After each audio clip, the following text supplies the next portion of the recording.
In our previous class, we were discussing the second chapter of the Bhagavad Gita, and we discussed almost all the introductory verses, and we spoke about the need or maybe the importance of crisis in one's life. Normally, the modern system of education, especially in the West, they make so much of conflicts in life. Right from childhood, every care is taken to see that there is no conflict. In the name of freedom, somehow we feel, or according to the Vedantic tradition or the ancient Gurukula tradition, there is a feeling that the idea of freedom has been misunderstood, and the children are, in the name of giving them freedom to decide their own, to choose their own way of life, somewhere this discipline is missing. And the reason given is it's psychologically not very prudent to have conflicts in a child. The conflict because the senses and the worldly temptations provoke the child to do something which it feels is good for him, which is known as prayas. We discussed this point. But there is a thing known as Shreyas or Shreya. If you see the Kathopanishad, the child Nachiketa confronts these two things. Yama tells him every time in life, every time you take a decision in life, these two options are open to you. And the wise choose the Shreya, whereas the ignorant, they choose the prayer and suffer ultimately. Though prayers can be pleasant. So, to avoid conflict, the idea in the modern schooling system is don't exert any kind of pressure on the child. Let them decide. Now, if the child is capable of deciding, if that is, we discussed a lot about buddhi also, the faculty of buddhi, which is not just mere skill or intelligence or not a quality of the manas as such, the lower mind, but it's a quality that has to be developed through a spiritual process. If that's the essence of Vedanta, that's the essence of Gita, where it is known as Buddhi Yoga. So here, as a teacher would guide his student, Arjuna is also having a conflict. And this conflict starts right from childhood. And the modern system says you have to avoid conflict. So the child is unable to face real conflicts when it is on its own. When the parents are no longer their parents, or the teachers, the school, and all the support system after they graduate or after they enter professional life, suddenly they confront these conflicts. And if they are not prepared well in advance, then it is very difficult to make the right choice.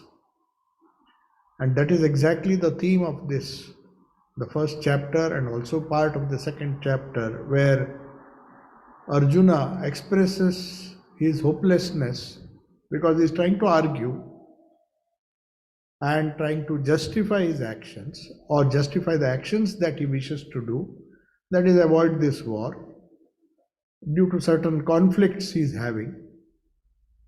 And because he was not prepared, Sri Krishna admonishes him. And in confusion, Arjuna surrenders to his teacher or his friend, but here he is more of a teacher. And he says, I am confused now, you tell me what is good for me. So we discussed up to that point. And then, as I said, this idea of conflict, if the child is allowed to deal with this conflict, conflicts cannot be avoided in life. As in Prakriti, the Sankhya Yoga says, in Prakriti there will be pairs of opposites. There will be Shreya, there will be Priya. And the choice has to be made. It's a lifelong thing that has to be done. And the training has to begin from childhood. So if there is a little conflict, it doesn't really matter. The child has to be taught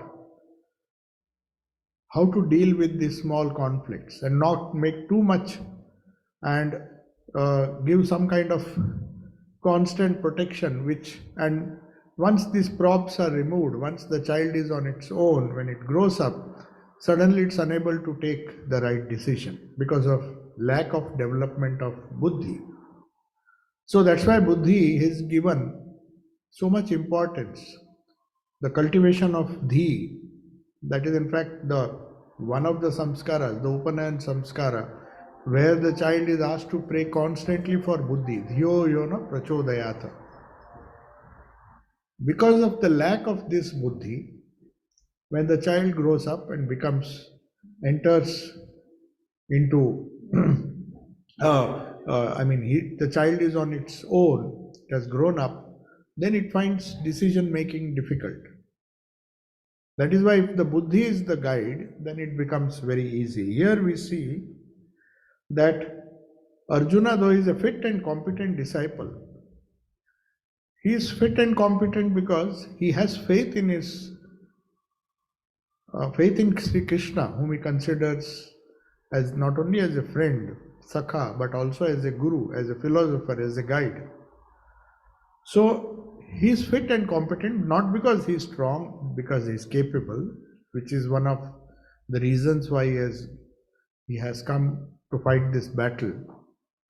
But at the same time, he is humble enough to accept that he is confused and he needs guidance from a competent teacher, in this case Sri Krishna. And through this disciple, Sri Krishna is guiding the entire humanity, who apparently, just because they are not trained to understand, to distinguish between Shreya and Preya, they fall into grief and delusion as Arjuna did. So it's a common situation which we will find everywhere at every stage of our life. As we grow up, as we try to face the challenges of life. So this ocean of grief and delusion, which Arjuna at that particular moment, just before he was ready to fight the war,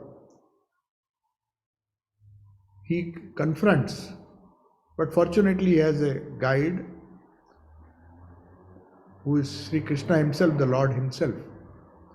And he is given proper guidance at the right time. So the verse number, that is verse till verse number 10. Now 11 to 13, if you see, these are the verses where Sri Krishna gives him the real message of the Gita, or real message of Vedanta. Though he explains it in many verses later on, and through many more chapters, he elaborates, but the main message of the immortality of the spirit, the supremacy of the spirit compared to the other levels of existence, the body, mind, and all the components of Prakriti, the deathless self, holding on to which one can reach the goal of life and confront all kinds of conflicts, physical, mental, spiritual. So, in the beginning, you'll see he is admonishing him, Klaibyamma asma gama partha nahi tattva upapadyate, just because sometimes you need to give a sort of injection, a strong dose of medicine, and then later on you can explain in a nice way. He just tells him, you are behaving like a coward, you are behaving like an ignorant person, you talk as if you are a wise person, but there are a lot of flaws in your argument. You are apparently trying to think that you are talking or you are arguing like a wise person, but really it is ignorance of your own self, of your own personality, of your own real nature that is making you speak in this manner.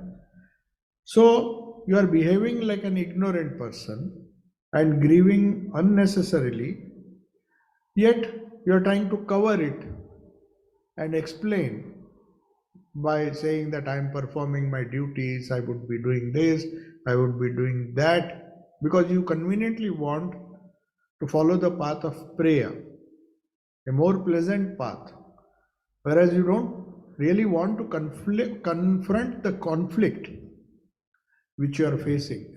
Face it boldly because you are the eternal spirit.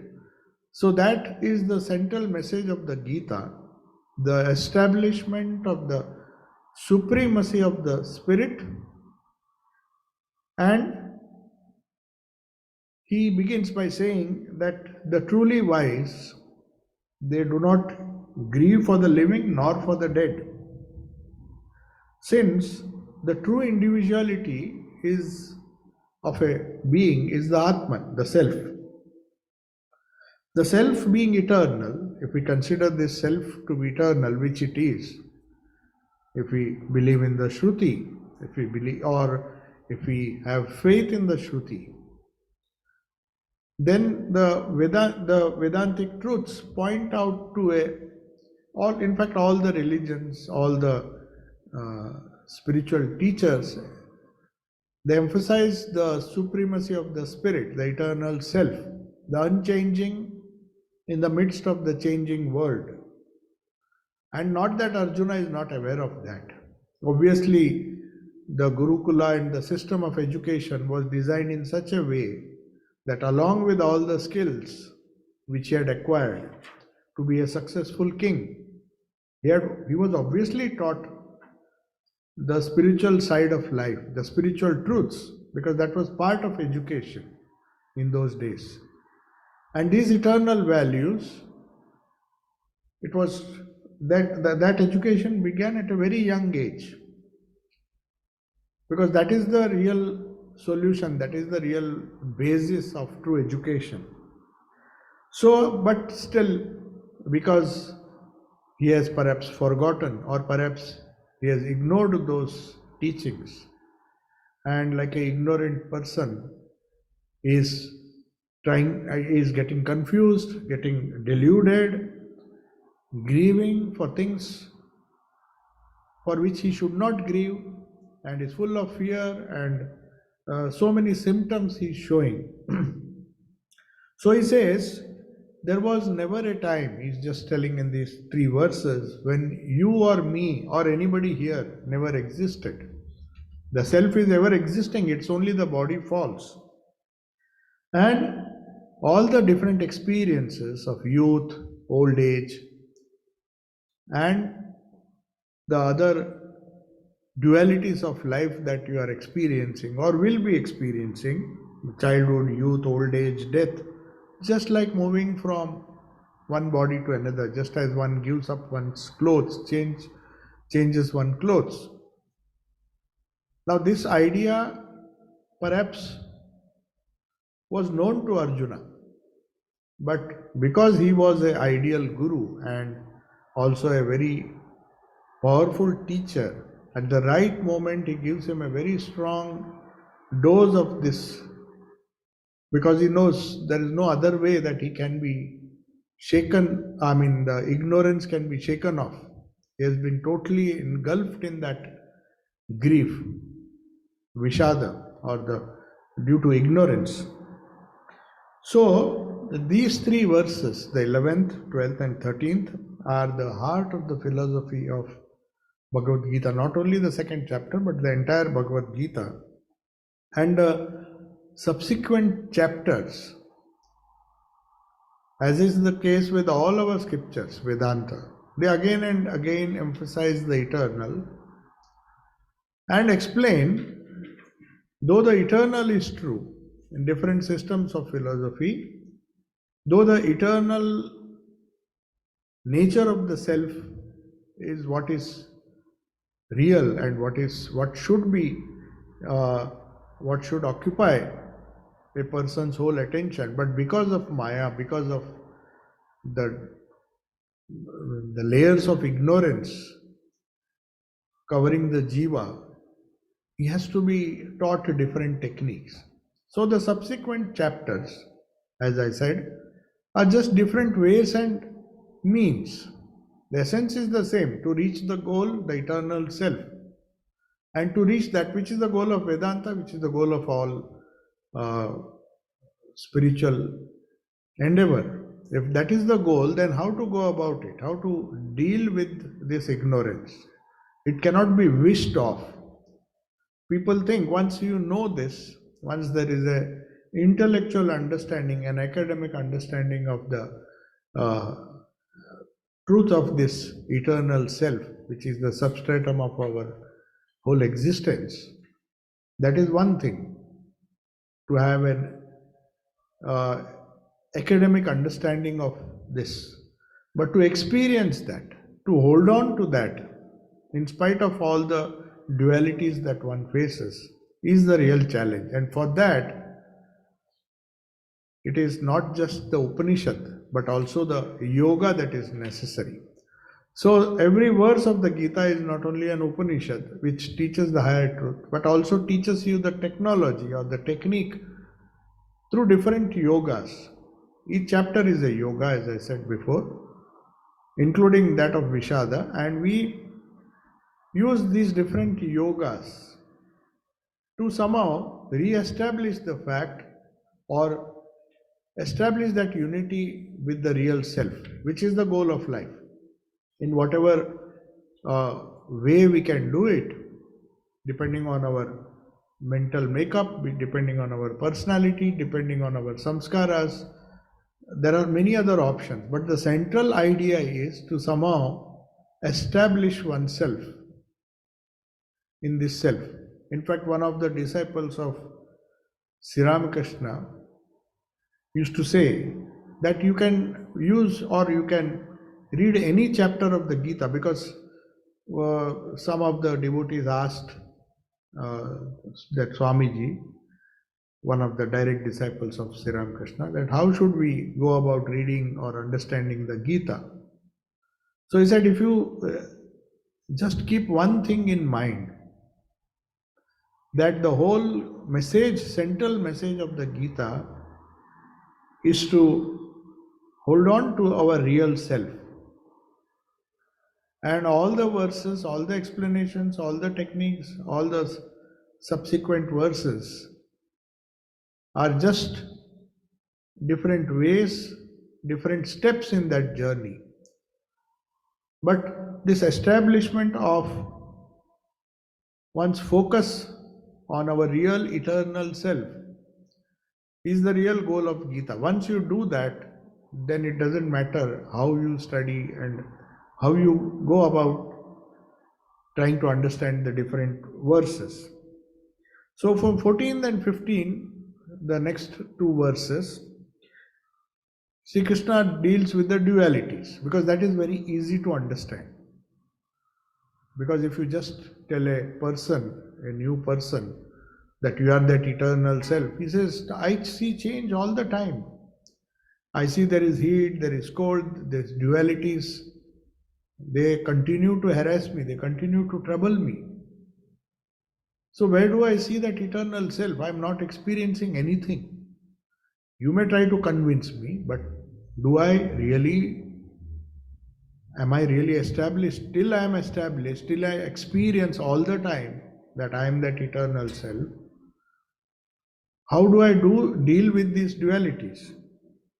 So Sri Krishna, after giving the highest truth in this central verses of the second chapter 11 to 13, in 14 and 15 he says, now let us be a little more pragmatic.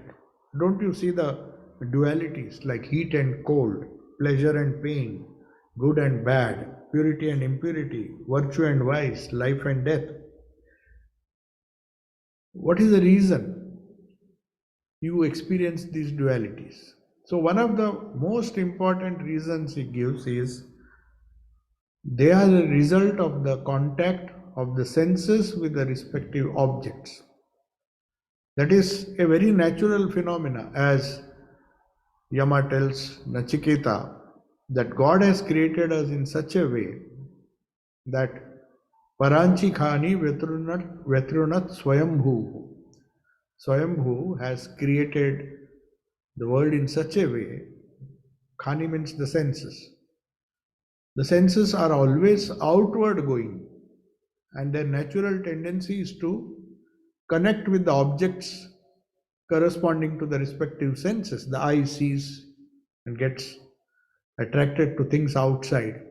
So Sri Krishna handles this by saying that these dualities that you see are only because of one fundamental ignorance, that they are born, or they are born because the senses cannot, but they are designed in such a way that they will be in contact, and the moment they come in contact, these dualities are perceived by the self.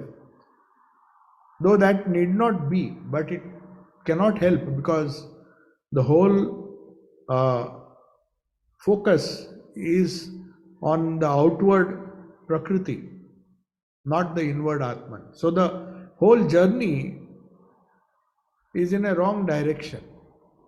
So the contact of the senses, the sense organs, the senses of perception, Gyanendriya and their Karmendriyas also, which just obey their orders, is a result of this ignorance. So they have nothing to do. The self has, however, though we are not in touch with that immortal self, that changeless self, it has nothing to do. It is only the sense organs and the objects that are causing all the problems. And that gives rise to duality. And that under that delusion, the dualities of pain and pleasure, heat and cold. So you should try. Sri Krishna is going a step. He knows that this is a logical question that Arjuna will ask. That if dualities are there, should I just accept it? He said, yes, you have to accept it, but understand that it has no connection with the self. So that you have to disconnect it with the real self.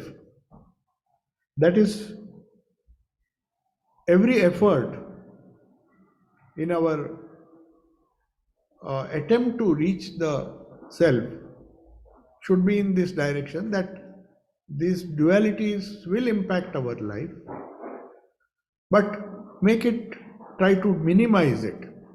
The more you minimize the impact of these dualities on you, the closer you go to the self, because the self is free from dualities. So these dualities have to be addressed, or rather endured. Not that you will get rid of these dualities. There is a beautiful word in Sanskrit which is known as titiksha.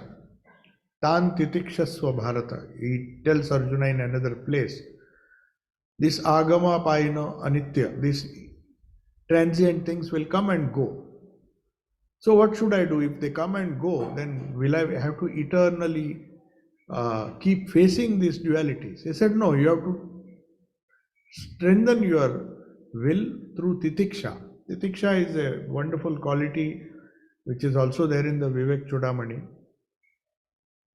So titiksha is something which enables you to tackle this problem of duality. In the beginning it may be difficult, it may be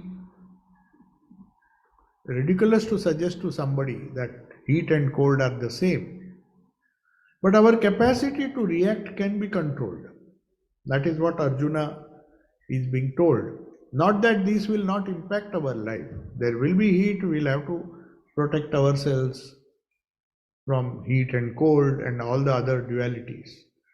But if we simultaneously develop this titiksha, because the more we depend on the or have faith or identify ourselves with this eternal self, which is, again, as Krishna says, it has nothing to do. But as I said, it's very easy to say that the self is not impacted by these dualities. But the question may arise, but I am facing these dualities. But definitely everybody, every soul who is progressing has a different capacity to deal with these dualities.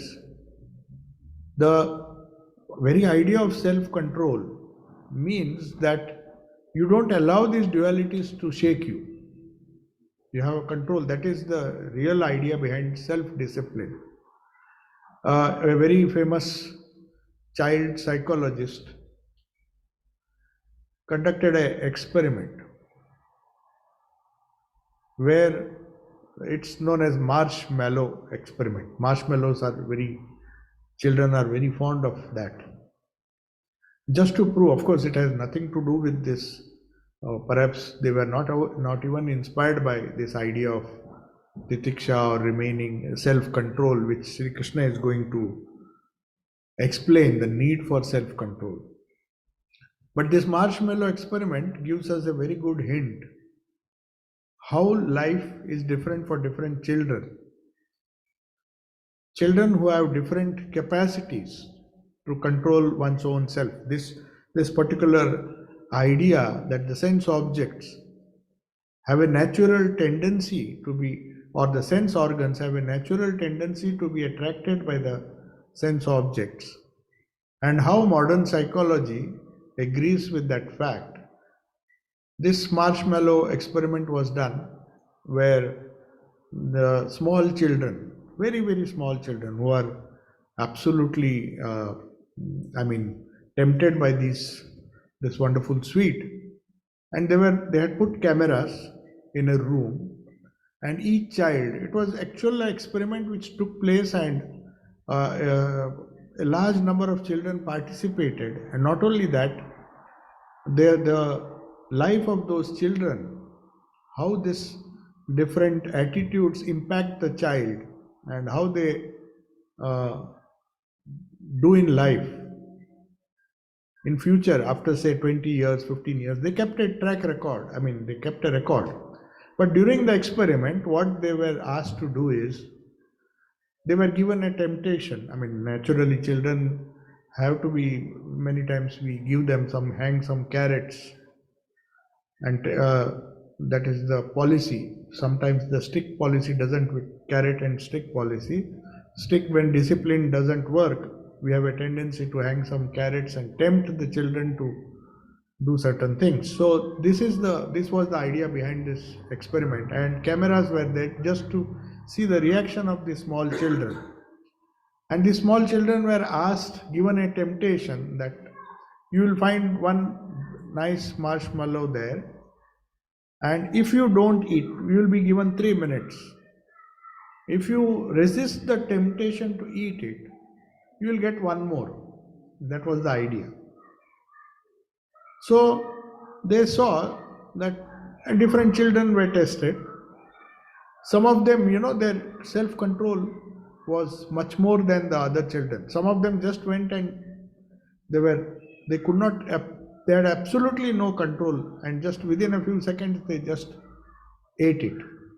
That was recorded then. Some of them just waited, say for 2.5 minutes. They had a slightly better self-control.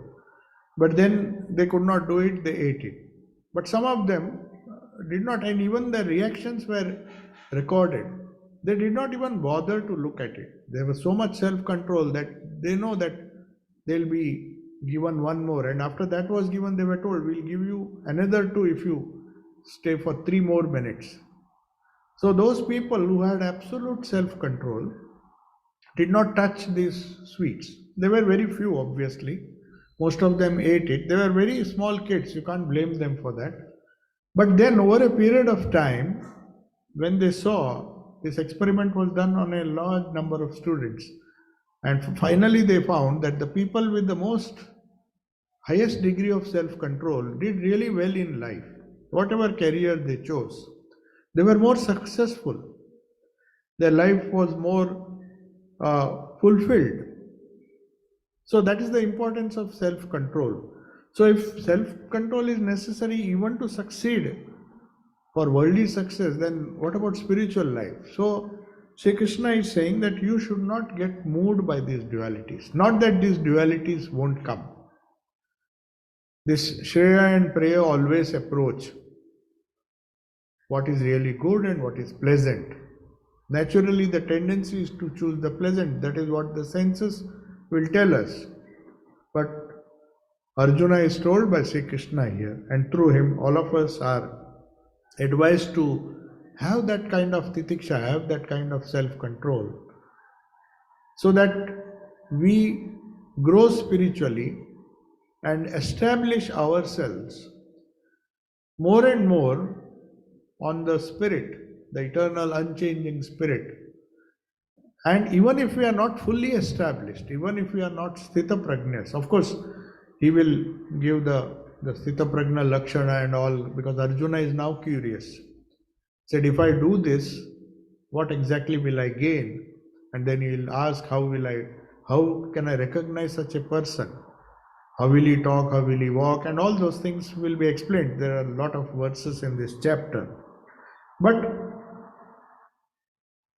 the duality that you see is in samsara or is in prakriti, not in the purusha or not in the atman or the self. This is a fundamental teaching which is conveyed. That is why it is known as Sankhya Yoga, because it's based on the duality of Sankhya. Sankhya is a dual system where Purusha is the witness, Purusha is the pure consciousness, and Prakriti is the counterpart of Purusha, which dilutes, and one has to identify oneself more with gradually go towards the Purusha and that disconnection. So sometimes the Patanjali school, they explain yoga as viyoga. Though yoga is connecting one thing with the other, but they really say, strictly speaking, it is that viyoga. Viyoga means separation of the Purusha and the Prakriti is what is the goal of yoga. So yoga in a way leads to viyoga in one sense, because now it is mixed up. Just as Vedanta says, Brahman and this truth and untruth are mixed up. The beginning of the Shankar Bhashya, Shankaracharya says this, but he of course attributes it to Maya and says the seemingly mixing up of the Atman and the Anatman. That is what Maya does.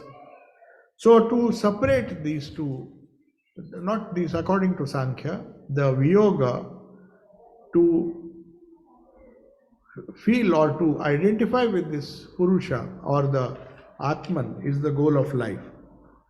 So even Dharma, he says, that is Dharma and Adharma, the classification, because Arjuna was arguing that this is Dharma, if I do this, this is Adharma, should I do Adharma? Then he is going on arguing. In the first chapter we saw, the second chapter, first few verses also, he tries to convince, giving all this. He says even this Dharma, Adharma, they are under the purview of duality. It's part of Prakriti. It's for your own convenience that you divide certain things as dharma, certain things as morality, certain things as immoral, and then these dualities have to be at some stage given up. You have to transcend them, not that you have to ignore them. Dharma has to be followed, but then ultimately one has to rise beyond this dharma and adharma. That's why in the last verse Sri Krishna says Sarva Dharman Parityajya, because giving up all dharma and also obviously adharma, Sri Ramakrishna used to explain in a beautiful way that if a thorn has stuck in you take another thorn in your foot, you take another thorn, remove it, but then you don't let the other thorn remain there. You throw both of them.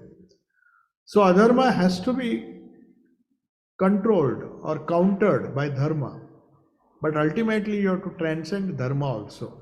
So he makes it very clear that dharma, the right way of life, and adharma, the evil way of life, both come under the are classified as dualities. So even at the highest level of spirituality, you have to go beyond them. So according to Hinduism, just being good, just being moral is not the goal of life. Though it is mandatory, one has to counter evil with good, but ultimately even that is a lower ideal. That's not the goal of life, because by doing good, people want some merit which enables them to go to heaven, or many other desires are there. They want, by being good, they want some reward in some form, but that itself is not the goal of life. Maybe goodness is necessary, morality is necessary to keep under check the immoral virtues that are natural to us. In that sense, it is necessary. Like one thorn, you have to extract the thorn which has stuck deeply. But as Sri Ramakrishna said, you have to throw away both the thorns. Now, after this, the verse number 16 to 18, again, first he gives a very practical way or practical step. He does not teach how one can ignore, but he says you have to ignore these dualities.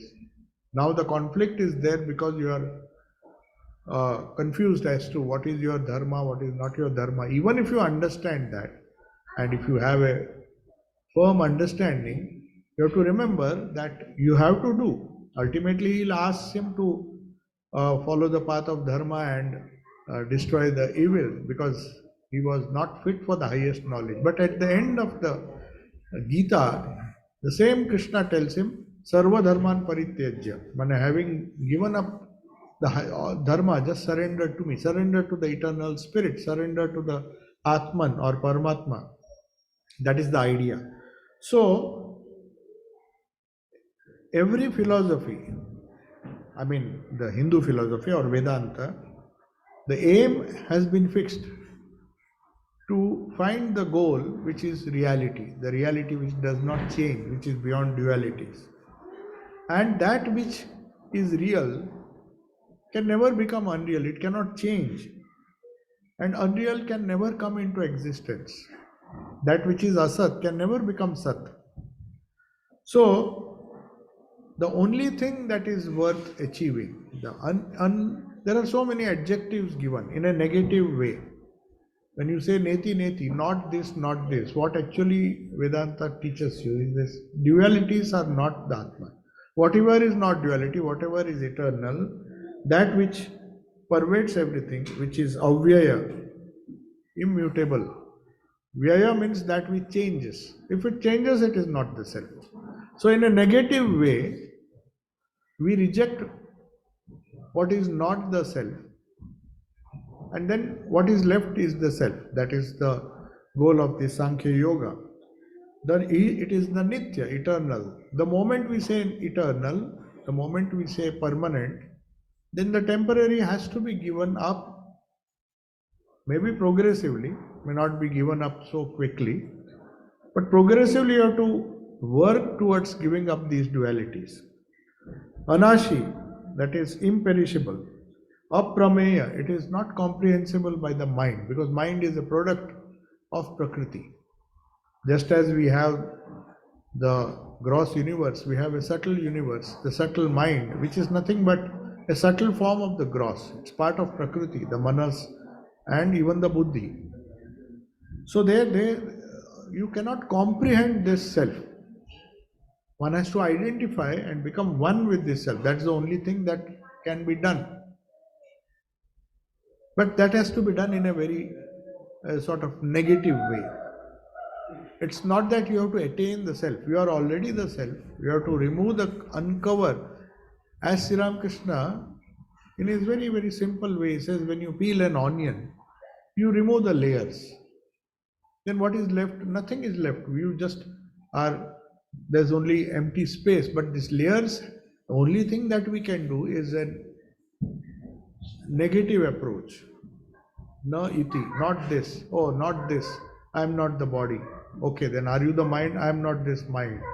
Because wherever there is uh, something which is temporary, something which is changing, you have to reject it and hold on to the self.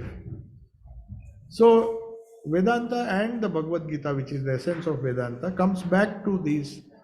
It describes Brahman only negatively, what it is not. It is aprameya. That is why a word, when it is used, prameya means that which can be measured, that which cannot be measured, that which cannot perish. That means anything that changes, anything that is temporary, anything that is of a unreal or a temporary nature has to be rejected. The body is perishable, and in a certain way the mind also is perishable. It changes because it changes. The mind which was a few moments ago, that weak mind, is no longer there. Now your mind has changed. So even that is, obviously it controls the body, it controls the more grosser universe below it. That's the how Swami Vivekananda explains in Raj Yoga, that the secret of how to deal with Prakriti is you can control the gross with the subtle. It's always the case. Body can be controlled with the mind, with the nervous system, the prana, by controlling the prana. So that is why in Patanjali the steps are, you begin with the gross. First you control the gross through asana. Then yama and niyama and asana. Then we say now we are more or less controlled, made our body steady. The main function of asana is to just have a preliminary or basic control. Not that other levels are not important, but a preliminary control of the body is accomplished. That's the only goal of asana, not just good health or something like that. If you make asana the end all of and the be all and end all of yoga, then you'll get stuck. So you have to go to higher and higher levels, because this, according to Vivekananda, right in the beginning of Raj Yoga or Yoga, Patanjali's Yoga, while commenting, he says, the greatest secret is to know that the subtle can control the grosser thing below it. So you can't control the subtle with the help of gross, but you can control the gross with the help of subtle. So the subtler levels of our personality, the Annamaya Kosha, can be controlled by regulating the prana. So that's why pranayama comes as we progress. We find we resort to more and more subtle powers of the personality. So prana can control, but after having a more or less good control over the nervous energy and all the forces, the breathing and all the five pranas, then you go to the higher levels, control of the mind. That is when the real yoga begins. Because now you deal with the manas, you deal with the mind, you deal with the buddhi, develop the buddhi. So, this is one way. The Sankhya path, we'll come to the yoga path, dhyana, in the 6th chapter, but before that, he is using the path of reasoning. Try to reason out and see how far you can go. The path of jnana also is equally effective, just as the path of yoga, as you see. In fact, all the 18 chapters are 18 different paths. So he says, think that whatever is anitya, whatever is aprameya, so if it is comprehensible, if you think can be understood by the mind, you really don't know the reality. That's why the Upanishads say, he who thinks he knows doesn't know, and he who knows that he doesn't know really knows it. The implication is that you may have an intellectual understanding of certain principles of Vedanta, but that is just an indication. You have to really experience that eternal nature of the self. And that doesn't happen through any of these lower, neither through the body nor through the mind. nor through any layer of personality which is part of Prakriti. So it is imperishable. If it perishes, if anything perishes, then it cannot be the Atman. Because by very definition, the eternal is what we are seeking. Then the use of the term aprameya, because incomprehensible, that the self itself is a conscious principle. So how can consciousness be known? How can you know something which knows other things? This is a subtle thing. In many of the Upanishads, the idea between the knower and the known, if there cannot be to comprehend something, the knower itself, the self itself is consciousness. It is conscious of others are mere reflections. Even buddhi, a person if he thinks he is very wise, he might have developed his buddhi, but even that is a limitation because he is mistaking the reflected light to be the real light. The example that is given is the sun shines through the window panes. And if the window panes, if a person who is sitting inside thinks that these window panes are emitting that light, they are just reflecting the light. So here, Sri Krishna is telling him, even the self, that's why it said aprameya. Through buddhi we know certain things.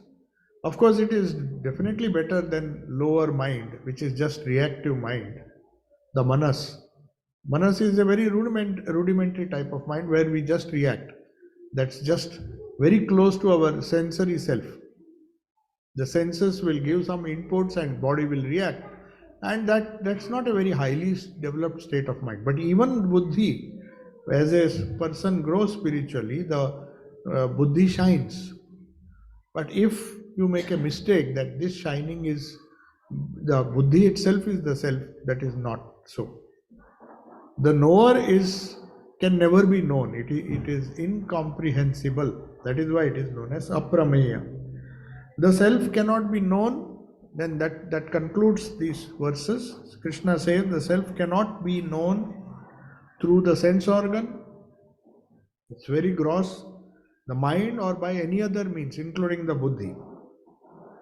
Even, and the scriptures say it is swata siddha, it is self-evident. So it can be known only through the highest realization.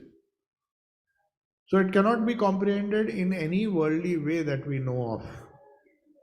Now, that is up to verse 16 to 18, but 19 to 25, you see in how many different ways Sri Krishna is trying to explain that somehow he wants to convince him that you are grieving for this body-mind complex. You are grieving because either your body will be killed or you will lose the war, in which case your mind or your ego will be hurt, will be defeated. So it's a body-mind which is troubling you.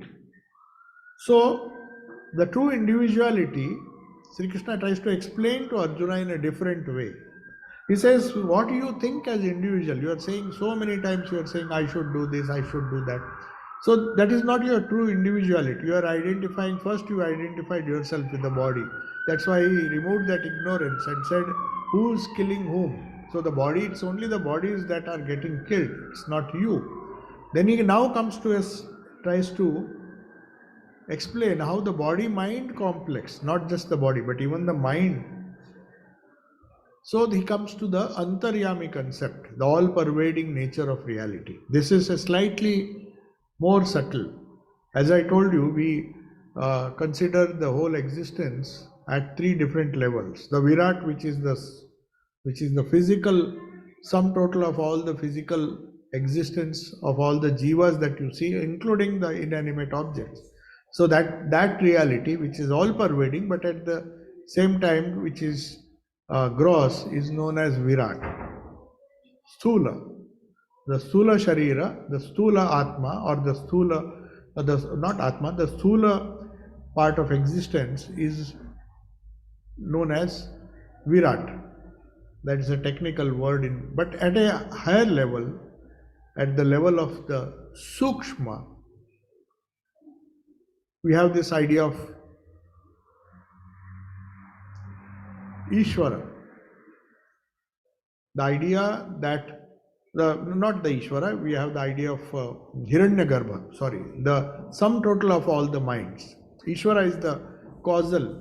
We have three types of existence in the individual soul and in the universe as well, the universal counterpart of the individual. So there is a threefold classification which we do. That is the first, the gross universe, all the inanimate, animate, all the things that you see, the forces of nature, everything comes under that Virat. And then at this Sukshma level, the sum total of all the minds, the universal mind, is known as Hiranyagarbha. And when we go a level higher, where the causal body, the Karana Sharira, sum total is known as Ishvara. That is why we consider the concept of Ishvara in Vedanta as the one who controls our destiny, controls by the very nature of its, the very nature of it is all pervading. So he's trying to convince that this body and mind and the ego, this Atman is more, it's totally all pervading. It is the indestructible self, which is unborn, ever present, so he is present everywhere. There is no place where this Atman is not there.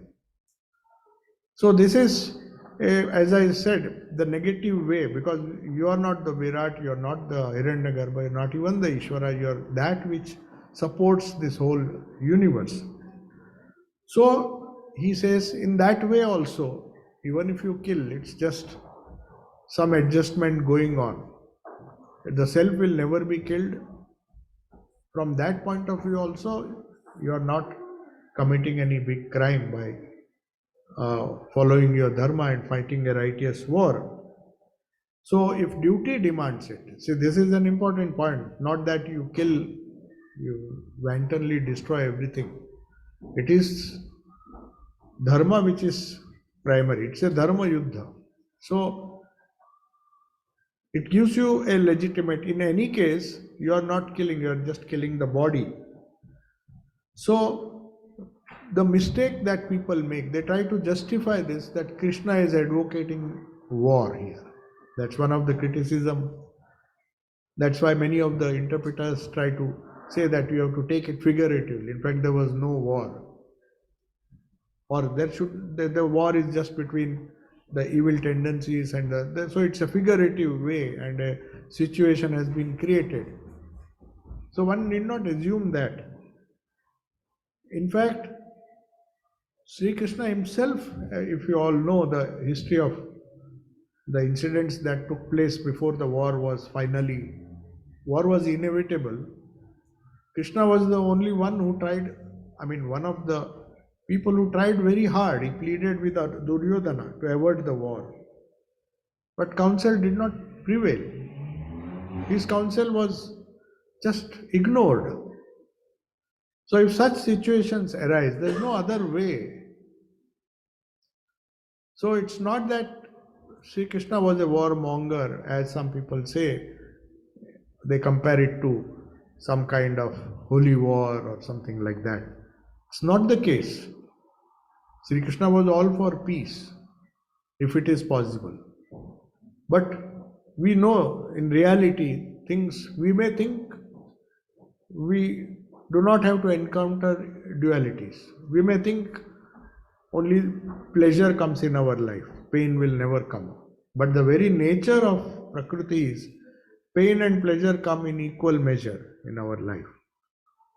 That's why Vedanta tells us that the only way to escape these dualities of pleasure and pain is to transcend them. That's the only solution to all our problems, worldly problems. There cannot be a worldly solution. No amount of dharma. You may win a war, and that's what the Pandavas realized. But that is the teaching of this Bhagavad Gita and also the Mahabharata, that wars do not solve the problem, but wars can become inevitable many times. Because if there are people who are determined, in spite of all the efforts, Krishna trying to persuade Duryodhana, but if he is determined and he wants to fight, then there cannot be. The only way, according to, in its complex situation, is to transcend Sarva Dharman Parityajya, as I said. But for that, Dharma has to counter Adharma. Otherwise, society will collapse. So, one should remember this point that in Hinduism, war is permitted only if it is a righteous war. It's not just out of greed that one fights wars. That is not permitted. That would be adharma. In fact, that is what Kauravas were trying to do. They literally forced the war on the Pandavas. So, it is not because of greed, ego, or to prove some point that war should be fought. That's one lesson which is very important to remember here. Because there can be a misunderstanding that when Arjuna wants to run away or avoid this war, not because he doesn't want to fight it, because he was perhaps overwhelmed and a lot of ignorance was there, why did Krishna not listen to him? But that would not have solved the problem. That is why it is the philosophy of soul not getting killed, the philosophy of Atman, which was explained in the heat of the moment, the battlefield, where they are just about to fight the war. Such a powerful message is relevant because that is the only solution, Sri Krishna says. Since you can't avoid these dualities, you can't say I'll have only pleasure and not pain. You can't say I'll have only warmth and not cold. They will come. The very nature of the world is like that. Once somebody asked Swami Vivekananda in the West, he said, why is there so much misery in this world? He laughed. Of course, it was a joke. He said, if I were to be God, I would have created a better world. But as it is, the world is like that. And we have to deal with the world as it is, not as we wish it to be. The very nature of the world is that these dualities will remain, the sum total of evil and good will be there, this conflict will be there. The only reason being that all these experiences, if we believe Patanjali, is that Prakriti like a loving mother. A mother trains the child not only through pleasure but also through pain. It makes the child discipline itself. It gives some hard tasks. Sometimes it has to use mother has to use the stick. So Patanjali gives a beautiful explanation that the role of Prakriti, who is like a loving mother, to take the child through all these vicissitudes of life, good and bad, and to tell that child that this is the world, and then unite it with the Purusha. And that is the role of Prakriti. How beautifully put. That's exactly what Sri Krishna is trying to prove. It's not that I'm trying to solve the problem. War is not going to solve the problem. But you have to still fight it, because you have to face it.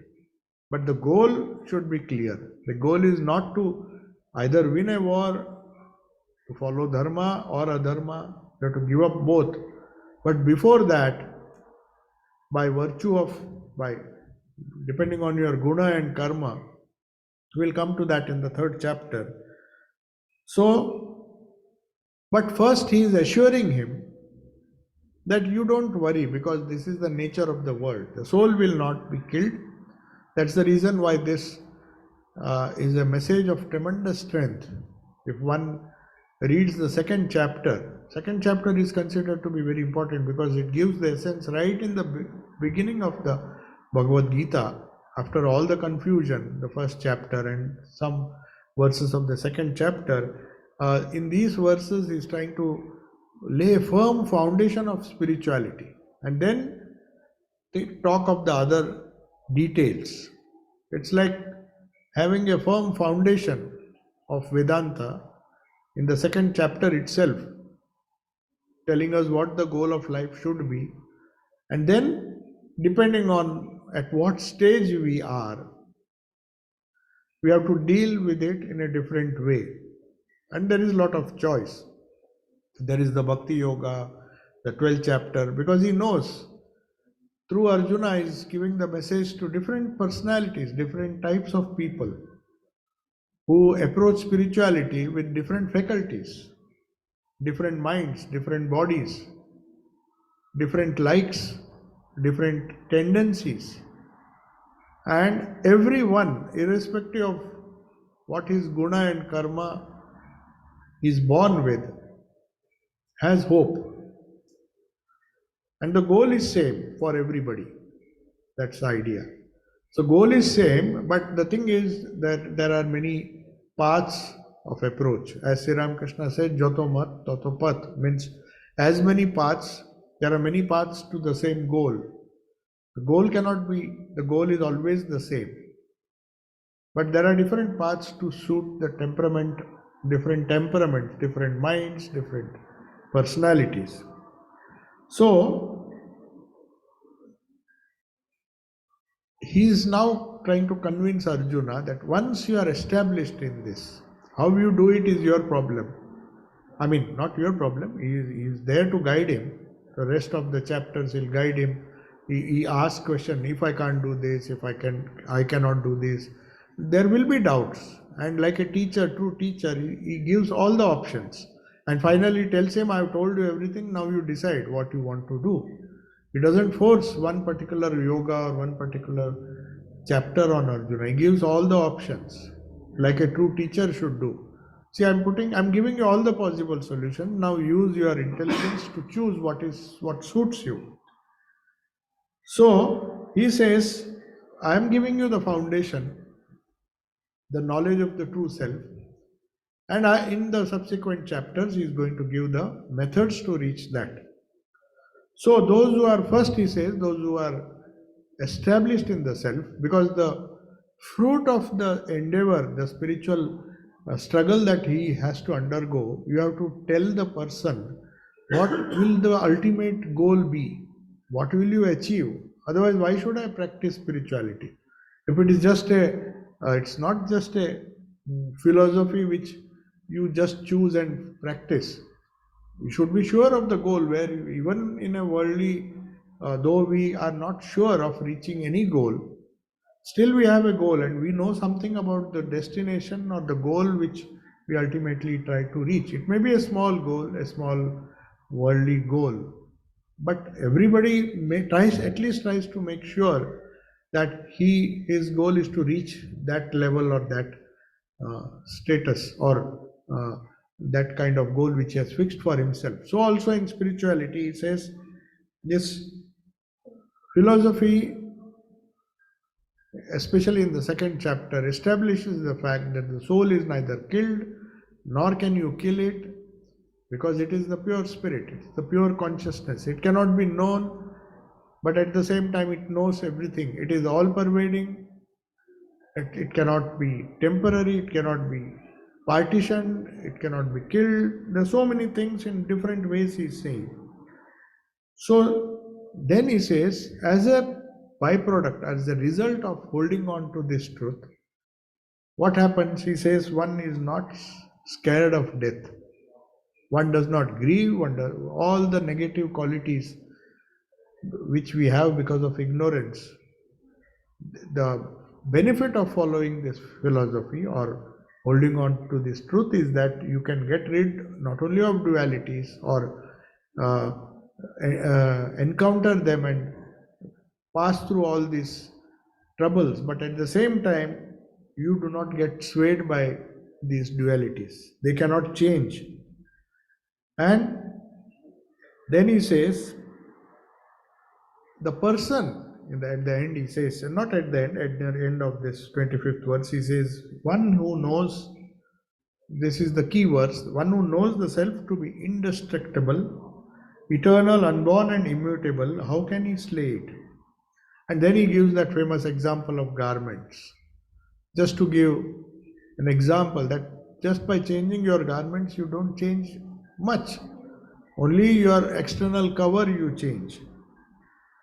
So here the Lord is very clear that Arjuna is too immature to understand the knowledge of the self. It has to be told in a very simple way. So he describes it in various ways, different ways, giving the example of this cloth. Because you see, to hold on to an abstract philosophy, something which requires intense purity of approach, purity of mind, and some kind of disconnection, some kind of detachment to the world, if that is not there, that is why most of these Upanishads, they were taught to people who were willing to practice detachment, men of renunciation. Some people criticize Shankaracharya for that. Why do you insist on monastic life? But some kind of preliminary detachment, if it is not there, the buddhi cannot comprehend these truths. So they give a lot of prior preparation is even required to follow this path of jnana. And Sri Krishna knows this, that Arjuna is at this stage is not fit for that. So he gives alternate ways. That is what a true teacher should do. So he describes it in different ways. Having given the highest truth, he knows he will get confused. Because what he sees, what he experiences, what he is trained for is to deal with dualities.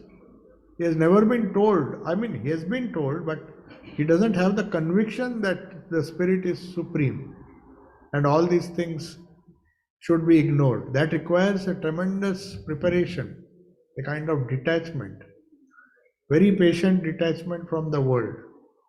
So knowing fully well that Arjuna is not falling in that category, he has to give other guidance which will ultimately make him fit if he practices them, if he has faith in these teachings. And through him is telling all of us at different stages that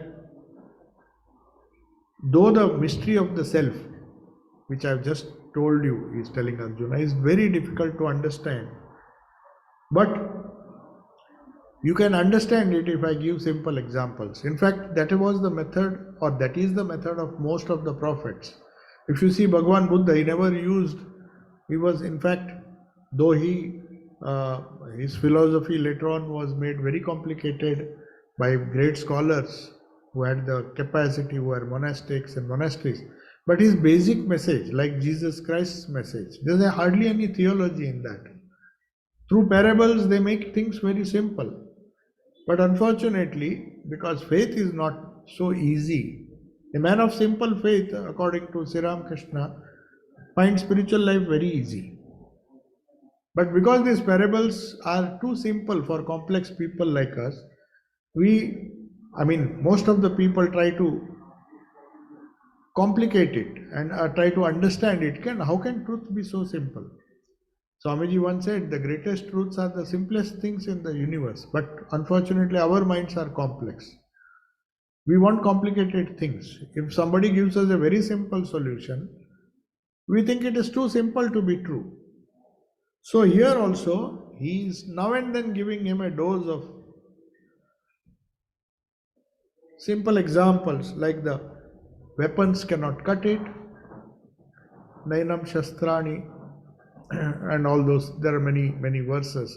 The fire will not burn it, the air will not dry it, water will not wet it. It gives indirectly an idea that it is something which cannot be touched by anything of the world. As Jesus said, you cannot have God and mammon at the same time. What he meant was that if you want the spirit, you can't have the world. You can't have both. They were very, very pragmatic. They told it in a very direct way. And suddenly, the teaching becomes very difficult to comprehend, because he said, how can I give up this world? And if I hold on to this world, I cannot have God. Though Jesus told it boldly, that was meant for the highest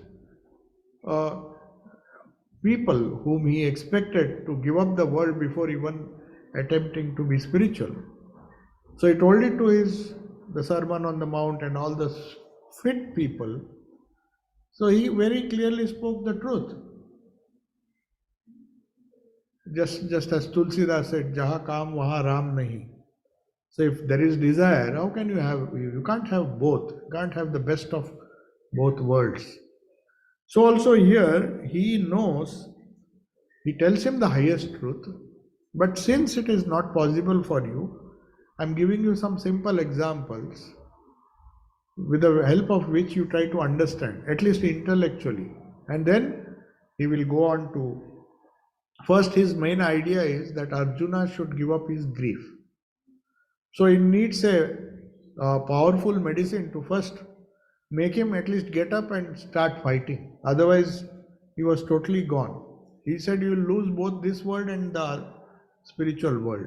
And you are talking like a wise person, but you are not going to be a saint just by avoiding this war.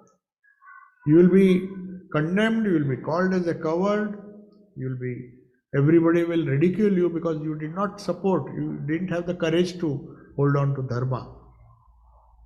And at the same time, you will lose your spirituality as well. So it's better you start from where you are and then slowly progress. Know the highest ideal. That's the idea of the second chapter. So I think we'll conclude today. We'll continue from the other views of self.